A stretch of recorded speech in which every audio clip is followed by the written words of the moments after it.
요한일서 5장 6절에서 12절 저와 여러분들이 한 절씩 교독하여서 읽겠습니다. 그는 물과 피를 거쳐서 오신 분인데 곧 예수 그리스도이십니다. 그는 다만 물로서 오신 것이 아니라 물과 피로서 오셨습니다. 성령은 증언하시는 분입니다. 성령은 곧 진리입니다.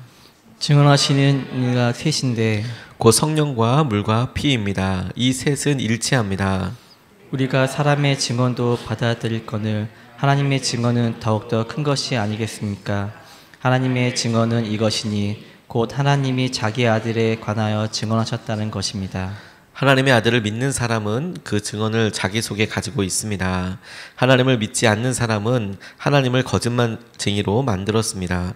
하나님이 자기 아들에 관하여 증언하신 그 증언을 믿지 않았기 때문입니다.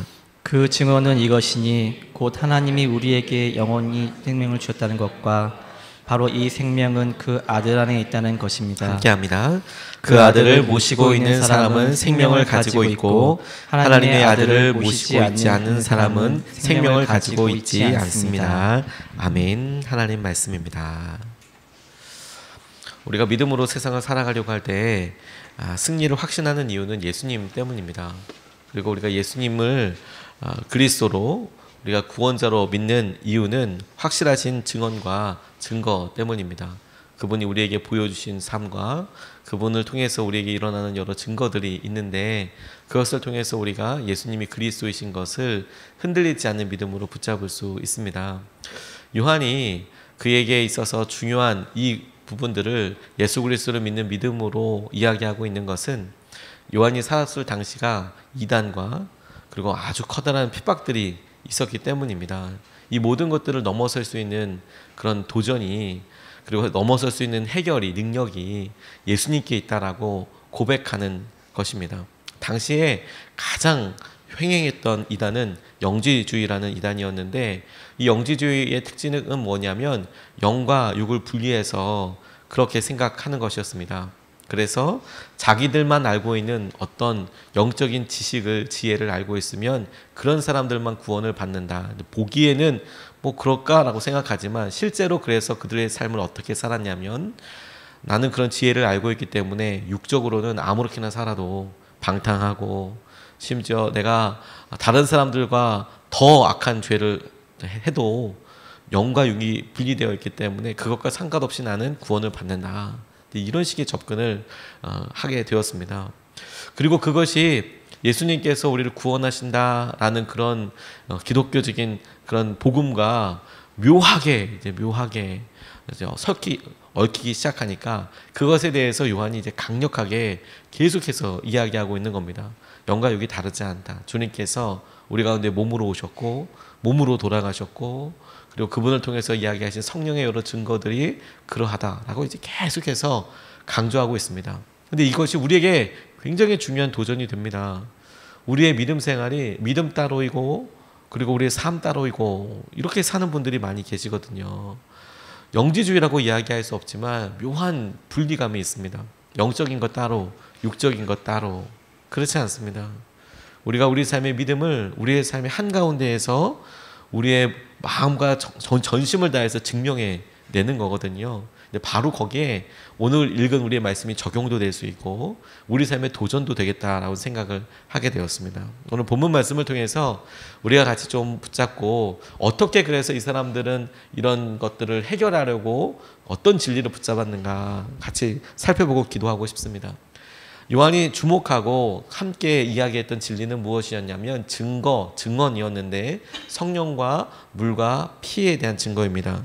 7절로 9절 말씀을 보면 증언하시는 이가 셋인데 성령과 물과 피이고 9절에 하나님의 증언은 이것이니 곧 하나님이 자기 아들에 관하여 증언하셨다는 것입니다 라고 이렇게 이야기하고 있습니다.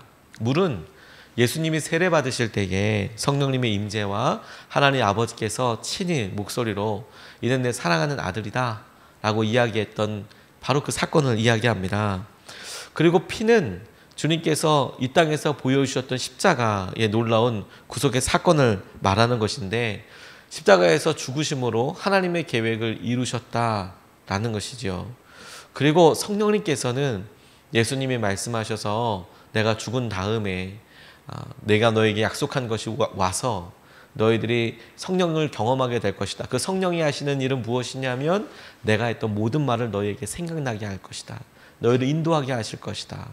그렇게 말했던 것이 오순절에 임하여서 강력하게 제자들이 체험으로도 경험으로도 알 수 있게 된 사건과 함께 이 성령님께서는 진리의 영이어서 동시에 그가 했던 어떤 일들에 대해서 끊임없이 이것이 주님의 뜻대로 말씀대로 이루어진 것이라는 것을 생각나게 하시고 확증케 하시는 그런 일을 하셨습니다. 증언하게 하신 것이죠. 근데 이 모든 일들을 우리가 성령과 피와 물로서 하나님께서 예수님을 통하여 이루신 일들을 우리가 확신할 수 있다. 그리고 다시 한번 강조하는 게 이 모든 일을 하나님께서 친히 증언하신 것이다. 하나님께서 예수님이 자기 아들이신 것을 드러내시고 확정케 하여 주셨다라고 설명하고 있습니다. 이게 왜 중요하냐? 다시 한번 말씀드리지만 그들이 처해 있었던 어려움과 환난 때문이었습니다. 내가 이 어려움을 이런 낙담들을 사람들이 죽어가고 그리고 내가 믿던 사람들이 배신하고 하는 이런 일들을 통해서 요한이 사람들에게 도전하고 깨어있기를 예수님만 믿어야 한다. 그리고 그 예수님이 우리에게 아들이시다. 사람들이 그것을 자꾸 의심하도록 하는 거예요. 의심하도록. 주님이 정말 나를 구원하실까? 주님이 정말 나의 죄와 이 상황을 내가 이런 처해 있는 재정과 아픔과 관계의 문제들을 내가 노비였다면 주인으로부터 당하고 있는 이런 모멸감을 주님이 정말 아실 뿐만 아니라 해결하실까? 이런 질문의 아주 본질적인 핵심은 뭐냐면 예수님께서 하나님의 아들이신 것을 네가 믿느냐? 예수님께서 그 모든 일들을 통하여 우리를 자유케 하실 것을 우리가 진짜 신뢰하느냐의 문제와 직결되어 있다고 본 거예요. 그래서 계속해서 예수님께서 하나님의 아들이시고 그분에 대해서 우리가 옆에서 지켜보았다. 물로써 세례받을 때에도 성령께서 임하실 때에도 그리고 그의 십자가에서 이런 사건들이 우리에게 있었다라고 이야기하고 있는 것이죠. 저희 교회에서 후원하고 있는 선교단체 간사님 한 분이 계세요. 저희 교회에서 매달마다 후원하고 이럴 때 이분이 한 번은 본인이 하나님을 경험하게 됐던 일을 본인 SNS에서 이렇게 올리시고 주위에 있는 동력자들과 나눴던 것을 이렇게 본 적이 있습니다. 이분은 CCC에서 사역하고 계시는 분인데 이분이 본질적으로 자기 마음속에 다루심이라고 생각했던 건 뭐냐면 모금 사역과 관련된 것이었습니다. 본인이 부부가 이렇게 사역을 같이 하는데 대학 하나를 책임지고 거기에 나가서 사역을 할 때 이런 단체 선교단체 간사님들은 자비량으로 사역을 하기도 하고 또 어떨 때에는 모금을 통해서 하게 되고 그 모금이라는 것은 주위에 후원하시는 분들이 교회들이 그분의 삶을 어느 정도 같이 공유하고 기도하고 채워주는 것을 말합니다. 근데 CCC는 대표적으로 모금을 합니다. 근데 여기에 전임 간사님들이 한 600명 정도 된답니다. 전임 간사님들이. 그러니까 완전히 그 삶을 하나님께 의탁하고 거기서 모금 활동을 통해서 본인 삶을 채워야 하는데 자기 마음속에 사역에 대해서 걸림이 있고 어려움이 있고 그렇다는 것을 발견했다는 거예요. 늘 모금 사역이 어렵답니다. 어렵고 힘들더래요. 누가 갑자기 와서 도와준다고 이렇게 하는 것도 아니고 처음 보는 사람한테 자기 삶을 도와달라고 이야기할 수 있는 것도 아니고 그런 삶을 계속하면서 끝까지 이제 아이들 결혼시키고 이웃까지 가야 되는데 앞이 보이지 않는 것이죠. 이분이 처음에는 글을 잘 쓰셔서 기자 활동을 했거든요. 거기에서 나오는 이런 여러 잡지들을 거기에 나오는 글들을 쓰는데 이분이 특별히 맡았던 것은 뭐냐면 바로 그 모금 부서에 관련된 일을 쓰는 거였답니다. 그래서 다른 간사님들 찾아뵙고 어떻게 하나님을 채워주시냐, 어떻게 인도해 주시냐 그런 질문에 막 간증들 할 때마다 이 전임 간사님들의 한결같은 고백이 뭐냐면 후원으로 살아가는 간사의 삶은 그 자체가 하나님의 일하심의 증거이다. 그거 뭐냐면 안 채워질 것 같은데 채워지고 이 삶 자체가 하나님의 일하심의 증거다. 이런 이야기들을 자기 주변에 인터뷰했던 간사님들이 참 많이 이야기하더래요. 근데 본인도 기자로 일할 때는 진짜 그렇다. 하나님 영광 놀랍다. 이렇게 생각을 했는데 막상 자기에게 사랑하는 분이 생기고 교제하다가 보고 자기가 현실을 인식하게 되니까 자기와 교제하고 결혼하게 될 사람이 전임 간사이고, 그러면 내가 전임 강사가 아니라 이렇게 기자로 있을 때는 본부에서 주는 규칙적인 월급 가지고 생활을 했는데, 결혼하면 거기 내려놓고 나도 전임 간사로서 같이 사역을 해야 되는데, 그런 마음에 모금이라는 게 덜컥 제일 걱정이 되더래요. 누가 그러면 날 채워주고 우리 가정은 누가 하게 되지? 먹여주지? 그런데 결혼하고 나니까 막상 모금이 잘 안 되더래요. 근데 최소 금액이 채워지지 않으면 나가야 되거든요. 간사를 그만둬야 합니다. 그러니까 막 기도가 되고 힘들어야 되는데 오히려 마음속에 편안하더래요. 그래서 속으로 어떤 생각이 들었냐면, 본인이 이야기하기를 결혼 첫 해에 그렇게 어려우니까 모금이 안 돼서 차라리 남편이 사직하게 되는 게 낫겠다. 다른 일에서 우리가 돈을 벌면 지금 받는 급여보다는 더 낫지 않겠나, 이런 생각이 들더래요. 본인이 학원 선생을 해도 남편이 그렇게 해도 좀 낫지 않겠나, 첫 해 아이고 그만뒀으면 좋겠네, 이런 생각이 딱 들더라는 거죠. 그리고 급기야 자기도 정신 차리고 보니까 자기 동력자들이 그 가정을 염려해서 걱정해서 내가 재정 놓고 기도하고 있어, 모금 놓고 기도하고 있어, 이렇게 얘기할 때마다 아유 차라리 안 돼서 우리 여기 그만뒀으면 좋겠어요, 이런 얘기를 너무 웃으면서 장난처럼 막 이야기를 하고 있는 자기의 모습을 발견하게 됐대요. 그래서 우리가 돈 벌면서 살면 좋지요, 호기롭게 이렇게 이야기를 하는데, 어느 날 성찬식이 있던 주일에 주님께서 이렇게 말씀하시더래요. 성찬을 받으려고 준비하고 있는데 이름을 부르시면서 너는 이 사역을 포기할 수 있니? 나는 포기할 수 없다. 이렇게 성찬을 받으려고 하는데 주님께서 자기 마음속에 강력하게 말씀하시더래요. 너는 이 사역 포기할 수 있니? 나는 포기할 수 없다. 그런데 자기는 전혀 몰랐는데 그 음성을 하나님께서 내게 이렇게 말씀하신다고 생각을 하니까 자기의 민낯이 확 드러나는 것을 알게 됐대요. 지금 이렇게 풀어서 이야기했던 것을 본인의 마음속에 꼭꼭 숨기고 있었는데 이게 확 드러나기를, 내가 이런 삶이 싫고 자존심 상하는 거 싫고 모르는 사람들한테 가서 부탁하는 거 싫고 어렵고, 이게 내 믿음의 현주소이구나. 내가 주님을 사랑한다고 이야기하고 하지만 이런 게 내 현주소이구나. 그리고 보니까 남편분도 이미 10년 동안 사역을 하고 자기도 몇 년 동안 이렇게 사역을 했지만 내가 믿음으로써 정말 할 수 있는 게 아무것도 없구나.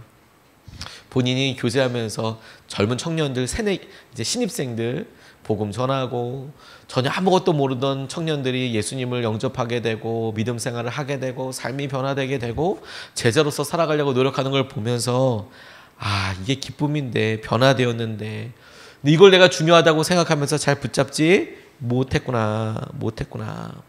나 스스로도 제자가 되는 것, 그리고 나 스스로도 예수님을 온전히 믿는 것, 그게 내게 있어서 제일 중요한 것이구나.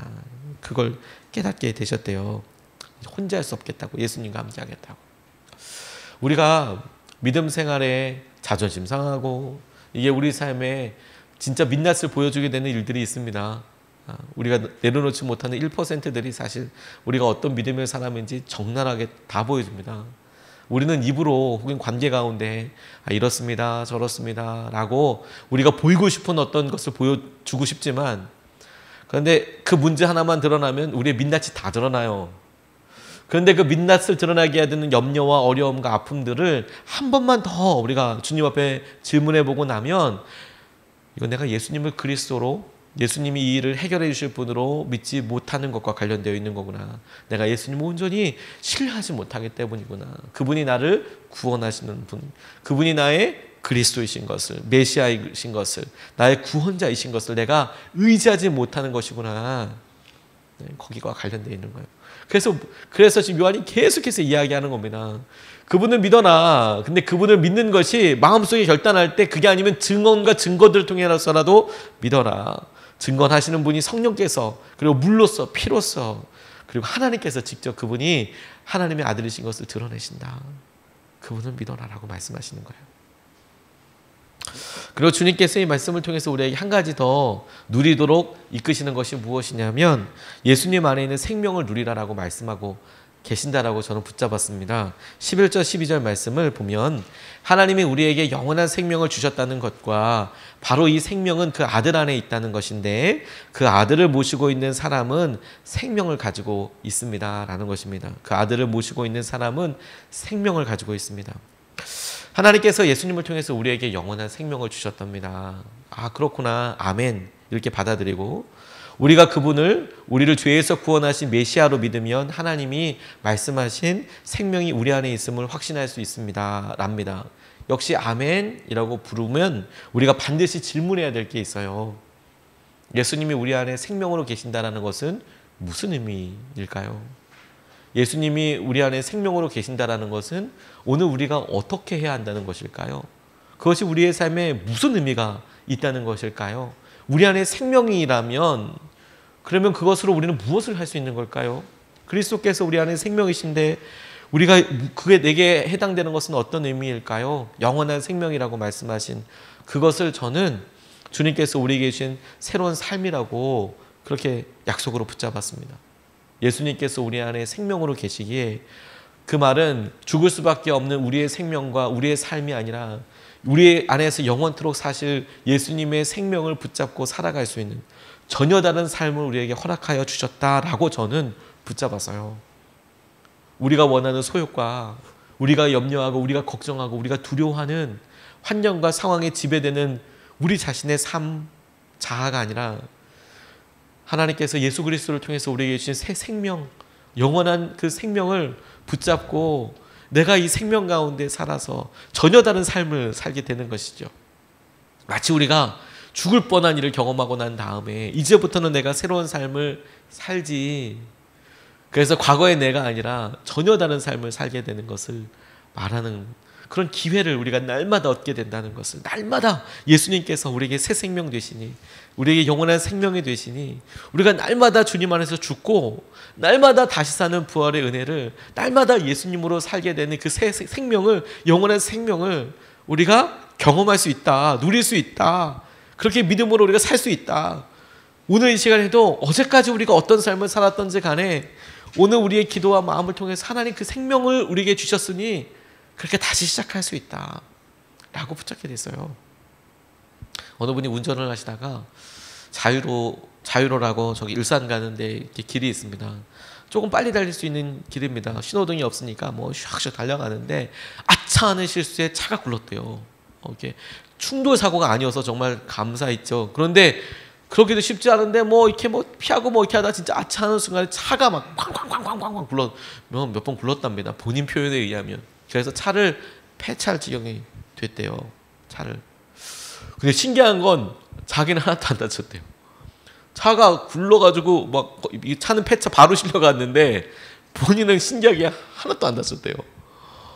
그런데 본인이 딱 사고 난다, 이러면서 돌기 시작하는데 첫 번째로 나온 게 뭐냐면 하나님 잘못했어요. 이 생각이 갑자기 불현듯 생각이 나더래요. 그 짧은 시간에 하나님 잘못했어요. 그런데 막 쾅쾅쾅 돌고 이렇게 한 다음에 하나님 감사합니다 이런 생각이 훅 드시더래요. 그리고 내가 하나님 살려주신 생명으로 살아야지 이런 생각이 확 들더랍니다. 희한하죠. 본인이 죄인이라는 생각하지 않았답니다. 근데 진짜 무슨 갑자기 나 이제 30초 후에 사고 날 거니까 죄를 묵상하고 있어야지 이게 아니고 그냥 막 운전하고 있다가 갑자기 죽을 뻔하니까 자기도 모르게 내가 죄인이라고 확 토설이 내고 내가 잘못했다고 갑자기 이야기를 하고 살려주시니까 갑자기 그런 죄들과 하나님 내게 주신 기회들이 확 생각이 나더래요.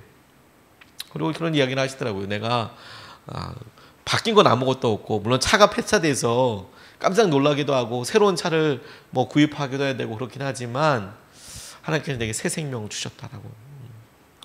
근데 우리가 사고 통해서도 아니라 그냥 믿음으로 우리가 의지적으로 결단하고도 얼마든지 하나님께서 주시는 영원한 생명을 우리가 누릴 수 있습니다. 그것도 날마다 여기서부터 바로 이 자리에서 이 시간에. 일제강점기 시대에 김익두라는 유명한 깡패가 있었습니다. 얼마나 악명이 높았던지 사람들이 읍내에 나가다가 이 김익두를 만나지 않게 해달라고 선앙당에 빌 정도였대요. 당시만 해도 우리나라에 선앙당이라고 미신들이 나무에 뭐 이렇게 많이 걸려 있었거든요. 근데 뭐 예수님 안 믿는 사람들이 대부분이었으니까 이 김익두라는 사람 만나면 막 그냥 트집 잡아서 때리고 해코지하고 그러니까 유명한 악당이고 깡패군이 그러니까 오늘 이 김익두 안 만나게 해달라고 그렇게 피해 다니는데 근데 어느 날 김익두가 죽어서 교회에서 장례식을 한다는 부고장이 여기저기에 나붙었대요. 그러니까 사람들이 너무 궁금해서 죽었다니까 확인하러 아이고 잘됐다 꽃이다 이런 생각이 있었는지는 모르겠지만 김익두가 죽었다나 이거 어떻게 된 일이야. 그리고 장안에 화제가 되고 장례식에 사람들이 모였대요. 확인하려고 자기 죽음 이거 확인하려고. 근데 이게 웬걸 가보니까 장례식이 아니라 세례식이더래요. 근데 김익두가 죽었다. 그리고 근데 장례식이라고 갔더니 장례식이 아니라 교회에 세례식 때 제가 참여가 된 거예요. 김익두가 예수님을 믿게 되었대요. 세례를 받으면서 깡패 김익두는 죽었습니다. 나는 이제 새 사람이 되었습니다. 라고 사람들 앞에서 선포하더래요. 근데 그가 세례를 받고 나올 때 그에게 괴롭힘을 당하던 한 아주머니가 진짠가 싶어가지고 물 한 바가지로 확 그냥 부어버렸대요. 끼얹어 버렸대요. 그동안에 당한 것도 있고 그러니까. 그랬더니 김익두가 평온한 표정으로 말하기를 이 물은 죽은 김익두에게 뿌리신 것입니다. 그러나 나는 물벼락을 맞아도 아무렇지도 않고 편안합니다. 이 평강을 주시는 예수님을 아주머니도 믿으시기 바랍니다. 라고 이야기하더래요.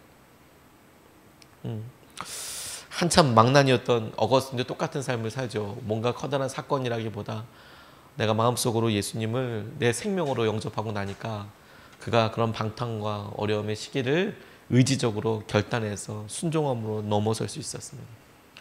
예수님께서 우리에게 영원한 생명이 되셨답니다. 하나님께서 우리에게 영원한 생명으로 예수님을 주셨답니다. 우리가 성령으로 그것이 우리 안에 있는 것을 우리가 압니다. 오늘도 여러분 우리가 아침을 기도하고 전문을 나갈 때 우리의 염려와 걱정을 그대로 가지고 나아가는 것이 아니라 우리의 생명을 여기다 내려놓고 가십시오. 여러분의 생명을 여기다 내려놓고 가세요. 그리고 예수님의 생명을 붙잡고 나가십시오.